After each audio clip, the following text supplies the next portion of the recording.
Salut les Jujiteros, vidéo questions-réponses, je réponds à vos questions. Dans un premier temps, vous allez mettre pause, liker, partager, me laisser un commentaire, me dites d'où vous venez, si vous aimez ce que je fais, si vous avez des conseils à me donner, je prends bonne note. Maintenant, prepara, combate! Première question de Sarevoc4 qui m'envoie une question sur Instagram. Comment faire pour savoir son poids optimal pour le jiu-jitsu brésilien? Écoute, je vais te dire, le poids, déjà il faut réussir à définir ce que c'est que le poids optimal. Comment toi tu définis ça? Moi je définirais ça comme le poids dans lequel tu te sens le mieux. Et en fait, il n'y a que l'expérience personnelle qui pourrait te dire à quel poids tu te sens le mieux pour ta pratique de jiu-jitsu brésilien.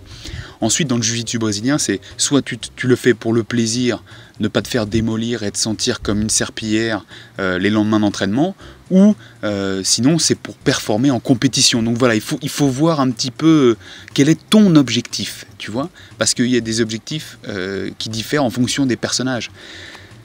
Je vais te donner mon exemple personnel.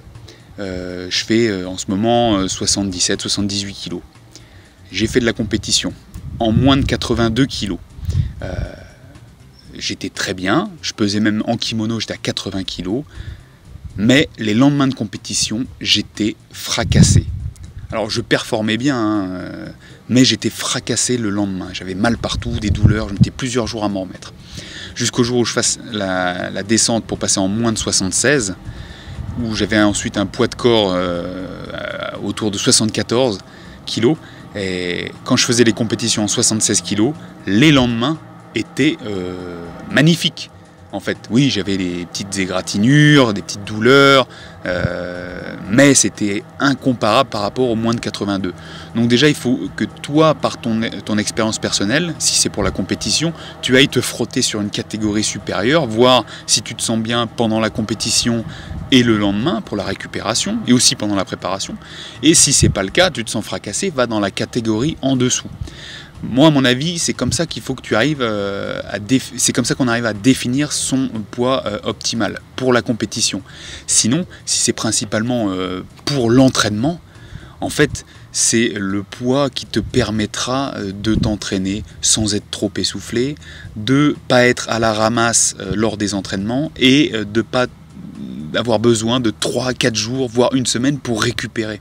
Voilà, ça voudrait dire que tu n'es pas à ton poids optimal. Soit il faut que tu en gagner du muscle, pas du gras, soit perdre du gras, d'accord? Ton muscle t'aidera pour la performance, pas le gras, d'accord? Donc voilà, c'est la réponse que je peux te donner. Au suivant. Question suivante de Jean-Alexis. Salut Jean-Alex. La question c'est comment ma formation de naturopathe influence mes recettes, les recettes que je mets sur mon site ou sur mes livres. Alors la question est assez pointue et je vais être vague. En fait, il y a des principes naturopathiques à respecter dans l'ensemble. Déjà, ça va être sur la qualité de l'alimentation, son origine, agir toujours en local si possible, de manière organique, bio. Ensuite, il y a les méthodes de cuisson. Alors, cuisson douce, crue, il y a différentes écoles là-dessus, ça varie beaucoup d'une filière naturopathique à une autre, donc c'est très vaste. Moi, ce que j'ai retenu, ça va être une approche de combinaison alimentaire. C'est d'ailleurs comme ça que j'ai écrit mon livre NutriFit Kitchen. J'essaie de respecter certains principes de combinaison alimentaire dans lesquels je vais éviter de mélanger des sources de protéines avec des sources de glucides. Par exemple, on évitera le steak et riz, par exemple. Le riz étant le glucide, le steak étant la protéine. Donc on va dissocier ça. Ce serait plus une source de protéines avec des légumes, une source de glucides féculents avec des légumes. Voilà. Après, il y a bien des fois où on ne respecte pas ça, où je ne respecte pas ça tout le temps, parce que ça dépend des cas et ça dépend des personnes, puisque le principe naturopathique, un des premiers principes naturopathiques, c'est l'individualisation. Donc voilà, je donne un cadre global dans mon livre, par exemple, NutriFit Kitchen, ou sur certaines recettes de mon site, où on va éviter de mélanger certaines choses. Il y a aussi d'autres choses qu'on évite de mélanger dans cette approche de combinaison alimentaire. On va éviter de mélanger tout ce qui est acide avec protéines. Vous me direz l'exemple, on met du citron sur le poisson. Ah ouais, il y a toujours des choses qui vont pas. Mais voilà, l'influence de la naturopathie, ça va plus être vraiment dans les séances que j'assure avec mes clients, ceux qui me sollicitent pour les coachings naturo-nutrition, les séances bilan et stratégie, les suivis gold. Voilà, là je vais dans l'individualisation, on va adapter l'alimentation par rapport à la personne et je conseillerai certaines recettes que je propose sur mon site ou sur mon bouquin en fonction des personnes. Voilà, vous comprenez bien que sur un site ou sur un livre, c'est du général, même si j'essaye d'être assez pointu là-dessus. Voilà Jean-Lexis, j'espère que j'ai répondu à tes questions. Au suivant, la question de Cyril. Salut Cyril. Quels sont les compléments alimentaires indispensables du sportif? Là, ça risque de laisser pas mal de commentaires en dessous. D'ailleurs, si vous en avez, n'hésitez pas, parce que je vais certainement en rater des compléments ou volontairement ne pas en citer, parce qu'ils ne sont pas indispensables pour moi. Avant tout, il faut définir ce que c'est qu'un sportif, parce que la question c'est complément alimentaire indispensable du sportif. Qu'est-ce que c'est un sportif? Je vais déjà te dire qu'est-ce que ce n'est pas un sportif. Quelqu'un qui n'est pas sportif, pour moi, c'est quelqu'un qui fait moins de 4 fois du sport dans la semaine. Voilà. Si tu vas juste t'entraîner, faire du footing 2-3 fois dans la semaine, tu vas à la salle soulever les poids 2-3 fois, gentiment, pour moi, tu n'es pas un sportif. D'accord ? Tu te dépenses, tu fais de l'activité physique. C'est pas méchant. Alors si tu n'es pas d'accord avec moi, tu laisses un commentaire. Je respecte. Pour moi, un sportif, c'est vraiment quelqu'un qui inscrit ça dans son style de vie sur une durée. Ça se passe sur une vie. Un sportif, c'est une vie. On ne s'improvise pas sportif, on le devient. Voilà, c'est mon opinion. Donc, les compléments alimentaires pour quelqu'un donc qui serait un vrai sportif et qui ferait du sport plus que 4 fois par semaine. Tout dépend le sport, tout dépend de ta personne. Je suis encore à me répéter, mais c'est vraiment dans l'individualisation. C'est pas parce que ce que je vais dire, je vais te donner l'exemple par exemple du magnésium, que tout le monde doit se jeter sur le magnésium. C'est pas ça, moi je suis pas là pour vendre du magnésium. Je suis là pour donner un conseil. Mais si vraiment il y a quelque chose qui ressort avec mon expérience, mon accompagnement de sportif, effectivement, le conseil premier, ce serait de prendre du magnésium. Alors il y a plein de types de magnésium et plein de dosages différents. Les gens, je dis, qu'est-ce que tu prends comme magnésium? Ils disent, je sais pas, mais je prends 2 gélules. Super, ça veut rien dire. Ce qu'il faut savoir, c'est quel est ton dosage et est-ce que le dosage est bon par rapport à ta pratique, par rapport à ton gabarit. Voilà. Dans tous les cas, moi je conseille le magnésium, citrate de magnésium, glycérophosphate de magnésium, bisglycinate de magnésium, magnésium malate.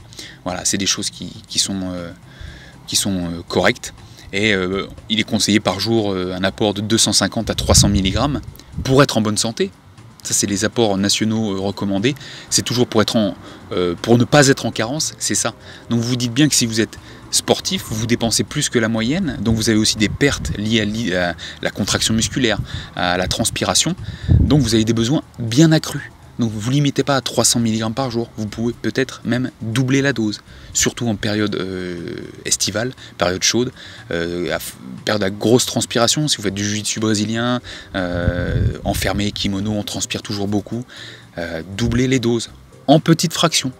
Et sur les périodes là où vous entraînez le plus. Si ensuite vous sentez la paupière qui tremble, ça peut être signe de carence en magnésium, carence façon de parler, carence ponctuelle. Si vous avez des crampes à l'effort, non, ça c'est le crampe à l'effort, c'est pas le magnésium. Crampes pendant la nuit, c'est magnésium. Alors si vous allez me poser la question pourquoi tu as dit crampe à l'effort, c'est pas le magnésium, parce que ça en général c'est un manque de potassium. Voilà. Potassium, il y en a dans les haricots blancs, soja, bananes. Vous voyez, je ne parle pas de compléments de potassium, je parle d'aliments. l'aliment première, les aliments premiers, la vraie nourriture, ça c'est votre premier complément. Mais arrive un moment donné, si vous dépensez vraiment, vous êtes un vrai sportif et que vous n'arrivez pas à consommer autant de nutriments que vous voudriez, je ne sais plus comment on dit, enfin bref, que tu veux, prenez des compléments. Pour moi, magnésium en premier. Ensuite, les oméga 3. Les oméga 3 qu'on consomme très peu dans notre société. Et d'ailleurs, les sources dans lesquelles on trouve les oméga 3 les plus assimilables, à ce qui paraît, hein, c'est dans les sources d'oméga 3 animales. Donc les petits poissons gras, sardines, maquereaux, harengs, anchois.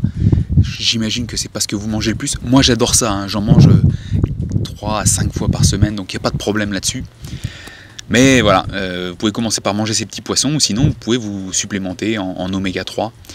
Et pour ça, après il faut voir en fonction de votre gabarit, consommer au minimum 1 gramme d'huile de poisson riche en EPA et DHA.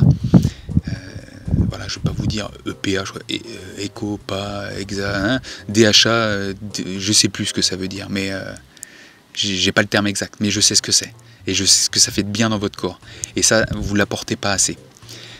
Ça a un effet anti-inflammatoire, ça aide à la circulation, ça aide à énormément de choses pour l'organisme, surtout quand on est sportif. Donc magnésium, oméga 3,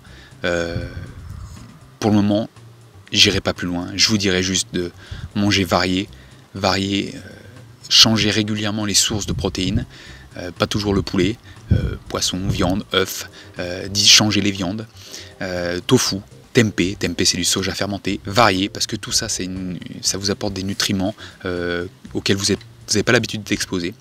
Ensuite, changer les couleurs de vos légumes, du rouge, du vert, du violet, du jaune, du blanc, varier tout au long de l'année, autant que possible, en fonction de votre système digestif. Et ensuite, toujours apporter aussi, varier vos sources de glucides. Ça peut être du riz, des patates douces, du millet, du quinoa, de la pomme de terre. Vraiment varier. Ensuite, les compléments, si vous devez prendre. Si vous faites vraiment du sport, je vous dis, consommez du magnésium, des oméga 3, ça vous fera pas de mal.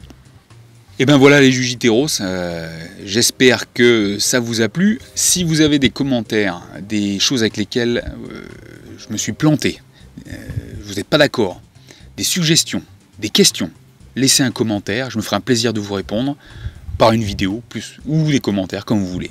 Je vous dis à la prochaine, paro!